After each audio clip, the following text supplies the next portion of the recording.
Lunch பாக்ஸுக்கு சூப்பராக பருப்பு சாதம், சாம்பார் சாதம் 2மே ஒரே டைமில் செஞ்சிடலாம். உங்கள் வீட்டு குட்டி பசங்களுக்கு 2 பேர் அடம் பிடிச்சாலும் டிஃப்ரெண்ட்டாக நம்ம கொடுத்து அனுப்பலாம். அது எப்படின்னு சொல்லிட்டு உங்களுக்கு நான் சின்ன சின்ன டிப்ஸு சொல்கிறேன். அதை நீங்கள் ஃபாலோ பண்ணிங்கன்னா சூப்பராக செஞ்சு முடிச்சிடலாம். வீடியோ ஸ்கிப் பண்ணாமல் கடைசி வரைக்கால பாருங்கள். அப்போ தான் உங்களுக்கே புரியும். வாங்க இப்போ வீடியோக்குள்ளே போகலாம். Hello friends, welcome to Subhashree Jamuna channel. இன்றைக்கி நம்மளோட சேனலில் பருப்பு சாதமும் செஞ்சிடலாம். அது கூடவே சாம்பார் சாதம் 2மே ஒரே டைமில் நம்ம செஞ்சு முடிச்சிடலாங்க. ஏன்னா ஒரு சில குழந்தைங்க ஒரு நல்லா பளபளன்னு பருப்பு சாதம் மாதிரி கேட்பாங்க, எல்லா காய்கறியும் போட்டு. இன்னொரு குழந்தைங்க நல்லா சாம்பார் சாதம் நல்லா குழைவாக இருக்கிற மாதிரி கேட்பாங்க. ஸோ 2 பேருக்கு ஒரே டைமில் செஞ்சிடலாம்.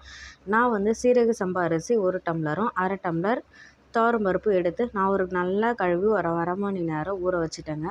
இப்போ நம்ம குக்கரில் எண்ணெய் சேர்த்துட்டு கடுகு நல்லா பொரிஞ்சதுக்கப்புறமா அதிலே சீரகம் எல்லாமே நான் சேர்த்துருப்பேங்க. கடுகு கூடவே சீரகம், வெந்தயம் எல்லாம் மிக்ஸ் பண்ணி தான் நான் கடுகே வச்சுருப்பேன். எப்பயுமே எல்லா சமையலுக்குமே அந்த மாதிரி தான் நான் யூஸ் பண்ணுவேன். கடுகு நல்லா பொரிஞ்சதுக்கப்புறமா ஒரு வெங்காயம், பெரிய சைஸில் ஒரு வெங்காயம், பூண்டு நல்லா தட்டி சேர்த்துக்கோங்க. கறிவேப்பிலை, தக்காளி 2 தக்காளி சேர்த்துருக்கேன்.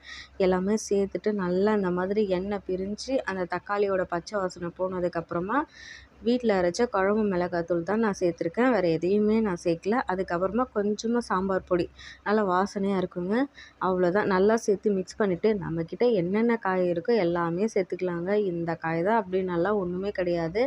பாருங்கள், நான் பீன்ஸு, முள்ளங்கி, உருளைக்கிழங்கு, முருங்கைக்காய், கேரட்டு, பச்சை பட்டாணி, கத்திரிக்காய், குடமிளகா கூட எடுத்துருக்கேங்க. ஸோ எல்லாமே என்கிட்ட இருக்கிற எல்லா காய்கறியுமே எடுத்துட்டேன்.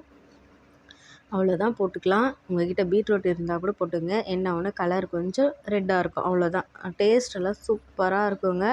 ஏன்னா பீட்ரூட் போடலாமான்னு கேட்பீங்க. பீட்ரூட் போட்டு கூட நம்ம நெக்ஸ்ட் டைம் செய்யலாம். சூப்பராக இருக்கும். எல்லா காய்கறிகளும் போட்டுட்டு நல்லா கொஞ்ச நேரம் அந்த எண்ணெயிலே மிக்ஸ் பண்ணுங்கள். அந்த மசாலா எல்லாமே எல்லா காய்கறிகளோடவே போகும். நல்லா மிக்ஸ் பண்ணிவிட்டு நம்ம எவ்வளோ நேரம் ஆனாலும் நம்ம சாம்பார் சாதம் செய்வோம் இல்லையா, அந்த திக்காக தளன்னு இருக்கிறது, அது நல்லா ஒரு 3 மணி நேரம் ஆனால் கூடவே அந்த தண்ணியெல்லாம் வற்றினாலும் அந்த கல் மாதிரி ஆகும்ல, அந்த மாதிரிலாம் ஆகாதுங்க. ரொம்ப சாஃப்டாக எப்படி இருக்கும் அப்படின்னு சொல்லிட்டு சாப்பிட்றதுக்கு நல்லாயிருக்கும். ஏன்னா சாம்பார் சாதம்னாலே சுட சுட நல்லா சாப்பிட்டா தான் மட்டும்தான் நல்லாயிருக்கும் அப்படின்னு நினைப்பீங்க.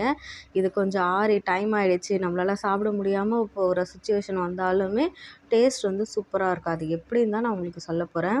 இப்போ காய்கறி எல்லாம் சேர்த்துட்டு நல்லா மிக்ஸ் பண்ணிவிடுங்க. இப்போ அரிசியும் பருப்பும் நல்லா ஊறிடுச்சு. நான் சீரக சம்பா தான் எடுத்திருக்கேன். நீங்கள் பச்சை அரிசி வேணாலும் எடுத்துக்கோங்க.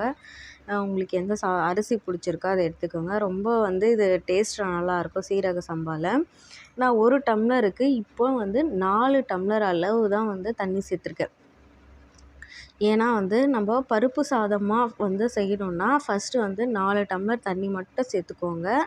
அது நல்லாயிருக்கும். எல்லாமே மிக்ஸ் பண்ணிவிட்டு உப்பெல்லாம் கரெக்டாக இருக்கான்னு செக் பண்ணி பார்த்துக்கோங்க. ஒரு கல் உப்பு கொஞ்சம் எக்ஸ்ட்ரா இருக்கிற மாதிரி பார்த்துக்கோங்க. இப்போ ஒரு சின்ன சைஸ் நெல்லிக்காய் சைஸில் புளியை கரைச்சி நம்ம உள்ளே சேர்த்துக்கணும். அப்போ தான் டேஸ்ட்டு நல்லாயிருக்கும். புளி சேர்க்க விருப்பம் இல்லைன்னா கண்டிப்பாக லெமன் ஜூஸாவது புழிஞ்சிக்கோங்க. அந்த புளிப்பு சுவை இருந்தால் மட்டும்தாங்க நல்லாயிருக்கும். ஆனால் புளி சேர்க்குறது தான் ரொம்ப நல்லது.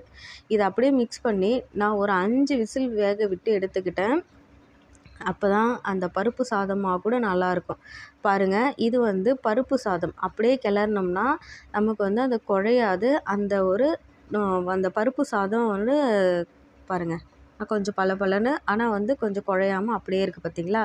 இதை கூட நம்ம அப்படியே கொடுத்துடலாம். ஆனால் இதை நம்ம சாம்பார் சாதமாக மாற்றணுன்னா இன்னொரு 2 டம்ளர் தண்ணி நல்லா கொதிக்க வச்சு காய வச்சு அதில் சேர்த்து நல்லா மிக்ஸ் பண்ணி கொஞ்ச நேரம் ஹீட் பண்ணோம்னா சாம்பார் சாதம் ரெடி ஆகிடும். டேஸ்ட்டு நல்லா இருக்காதுன்னு நினைக்காதீங்க, செம்மையாக இருக்கும்.